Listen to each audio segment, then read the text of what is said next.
नमस्कार आदाब दोस्तों पूरे देश में अशोक स्तंभ को लेकर के चल रहे विवाद के बाद अब पार्लियामेंट के अंदर एक और नया नियम लागू कर दिया गया है, जिसके बाद फिर से एक बार देश में एक नया विवाद खड़ा हो गया है। जानकारी के मुताबिक इससे पहले अशोक स्तंभ जो पहले यूपीए सरकार में बनाया गया था, उसके बाद जो नया अब बना गया, इसमें दोनों में बताया जा रहा है कि तब्दीली की गई है, जिसके चलते विपक्षी पार्टियां लगातार मोदी सरकार के ऊपर आरोप लगा रही हैं कि मोदी सरकार देश के इतिहास को बदलने की कोशिश कर रही है, संविधान को बदलने की कोशिश कर रही है और आरएसएस के साथ मिलकर के ये सब कुछ कर रही है। ऐसा आरोप विपक्षी पार्टियां केंद्र की मोदी सरकार के ऊपर लगा रही है। लेकिन ये अशोक स्तंभ का बवाल अभी खत्म नहीं हुआ है।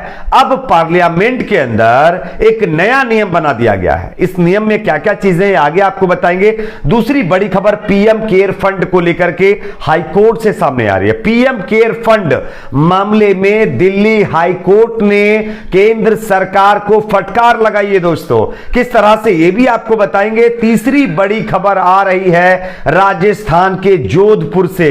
राजस्थान के जोधपुर में आवारा पशुओं का तांडव लगातार देखा जा रहा है, किस तरह से इसकी भी वीडियो आपको दिखाएंगे। उससे पहले एक छोटी सी रिक्वेस्ट करेंगे दोस्तों, अगर आप भी चाहते हैं कि हमारे देश में महंगाई, बेरोजगारी, इकोनॉमी, अर्थव्यवस्था जैसे मुद्दों पर बात होनी चाहिए, ना कि हिंदू मुसलमान सांप्रदायिक मुद्दों पर जो है बातचीत नहीं होनी चाहिए, अगर मेरी इस राय से आप सहमत हैं तो नीचे कमेंट सेक्शन में इसके बारे में दो शब्द जरूर लिखिए। वीडियो को ज्यादा से ज्यादा लाइक करिए, शेयर करिए, चैनल को सब्सक्राइब जरूर कर लीजिए। बात करेंगे पहली और बड़ी खबर की। आप सभी जानते होंगे इससे पहले दोस्तों कि अशोक स्तंभ को लेकर के देश में विवाद चल रहा है।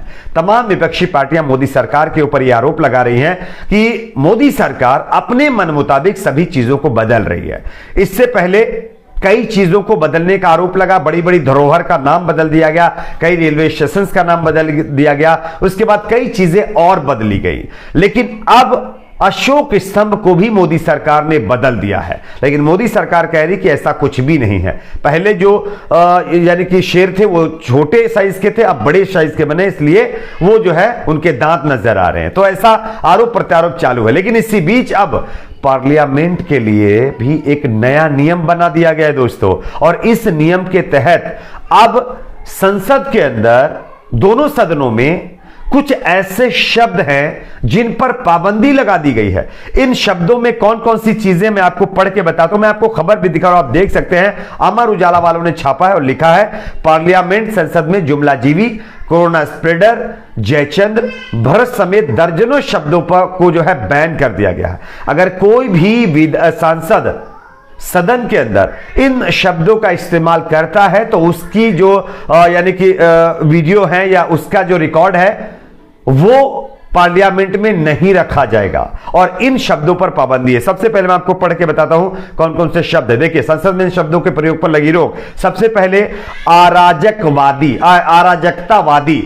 दूसरा शब्द खून की खेती। तीसरा शब्द दोहरा चरित्र। चौथा शब्द निकम्मा। पांचवा शब्द ढिंढोरा पीटना। उसके बाद छठा शब्द बाहरी सरकार। उसके अगला शब्द चिलम लेना। उसके आगे कोयला चोर। उसके बाद जो है यहां पर देखिए गोरू चोर। उसके बाद चरस पीते हैं। उसके बाद खालिस्तानी। उसके बाद विनाश पुरुष। उसके बाद तानाशाही। उसके बाद घड़ियाली आंसू। उसके बाद कालाबाजारी। उसके बाद खरीद फरोख्त। उसके बाद दादागिरी, काला सत्र, दलाल। इन तमाम शब्दों के ऊपर अब पार्लियामेंट में रोक लगा दी गई है। अगर कोई भी नेता और सांसद इन शब्दों का इस्तेमाल करता है तो उस पर जो है या तो कार्रवाई की जाएगी या उसकी बात को रिकॉर्ड में नहीं रखा जाएगा। ऐसे शब्दों पर अब जो है पार्लियामेंट के अंदर पाबंदी लगा दी गई है। और यह जो है लोकसभा सचिवालय द्वारा जारी नई बुकलेट के अनुसार जो है ऐसे शब्दों का जो है प्रयोग अमर्यादित आचरण माना जाएगा और यह सदन की कार्यवाही का हिस्सा नहीं होंगे। यह एक और नया नियम जो है अब सदनों के लिए यानी कि हमारी संसद के लिए लागू किया गया है। वैसे आप जानते होंगे इन शब्दों में ज्यादा शब्द किधर से यूज किए गए थे।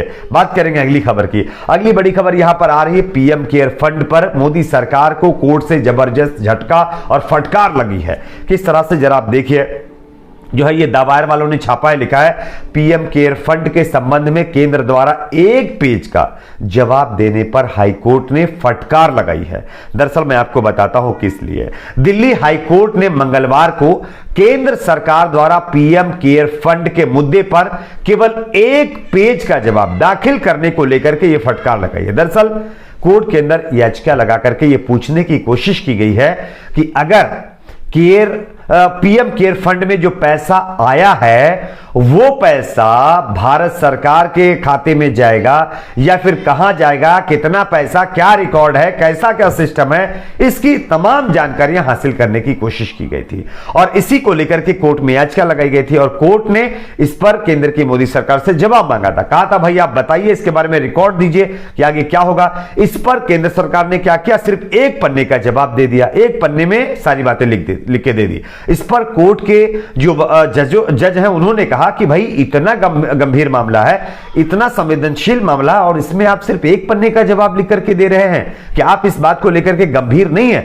और तो इस मामले पर फटकार लगाते हुए फिर से कहा कि आपको विस्तृत जवाब दीजिए इस पर कि आखिरकार आपका इसमें प्लान क्या है। मैं आपको पढ़ के बताता हूं कि क्या है इस पर। देखिए यहां पर दिल्ली हाईकोर्ट ने मंगलवार को केंद्र सरकार द्वारा पीएम केयर फंड के मुद्दे पर केवल 1 पेज का जवाब दाखिल किए जाने पर आपत्ति जताई, जिसे संविधान के तहत सरकारी संस्था घोषित करने के लिए एक याचिका दायर की गई थी। यानी पीएम केयर फंड का जो पैसा है वो सरकारी संस्था इसको घोषित किया जाए, सरकार का पैसा ये घोषित किया जाए, यानी कि ये पैसा एक तरह से सरकारी पैसा है ये घोषित किया जाए, इसको लेकर के याचिका लगाई गई थी। यह उल्लेख करते हुए प्रधानमंत्री नागरिक सहायता और आपातकालीन स्थिति राहत निधि यानी पीएम केयर फंड से संबंधित मुद्दा इतना आसान नहीं है। हाईकोर्ट ने केंद्र से मामले में विस्तृत और व्यापक जवाब दाखिल करने के लिए कहा था। चीफ जस्टिस सतीश चंद्रा शर्मा और जस्टिस सुब्रमण्यम प्रसाद की पीठ ने कहा कि आपने एक जवाब दायर किया है, इतने महत्वपूर्ण मुद्दे पर 1 पेज का जवाब, इससे आगे कुछ नहीं।